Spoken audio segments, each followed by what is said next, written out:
So let's explain to you the different stages of alert in the national capital and how it changes based on the positivity rate. Right now, if you look at the yellow alert, that is issued when the positivity rate is more than 0.5% for 2 consecutive days. That's been the situation in Delhi. It's been 0.68%, and that's how the positivity rate has been for the last 2 days.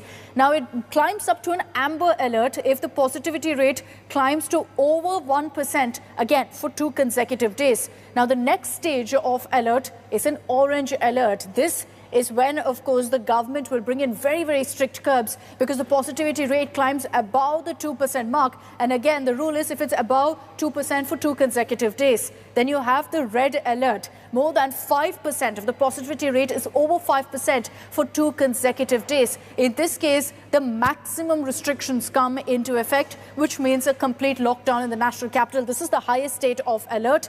Now you will see whether Chief Minister Caseload decides to sound a yellow alert in the national capital.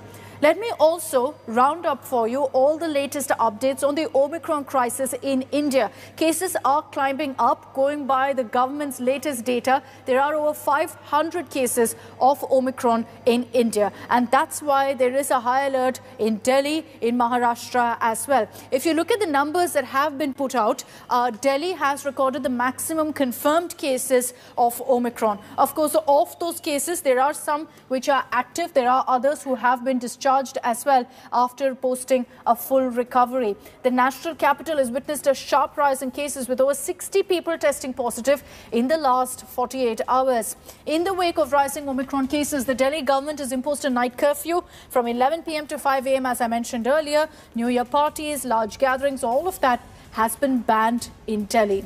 Meanwhile, Maharashtra has over 150 active cases of Omicron. The state has imposed a night curfew. Section 144 has been imposed in the state till December 31st. No parties, no large gatherings are allowed. Now, to tackle the virus, Kerala has also imposed a night curfew from 10 p.m. to 5 a.m. starting from December 30th. This night curfew will be in effect till Jan 2nd. Shops, bars and restaurants will be closed by 10 p.m. during this curfew. The Karnataka government, another state where there will be a night curfew from 10 p.m. to 5 a.m. It comes into effect today and will stay in place for the next 10 days in Karnataka. Section 144 has also been imposed in the state, which means that in hotels also only 50% seating arrangements are allowed.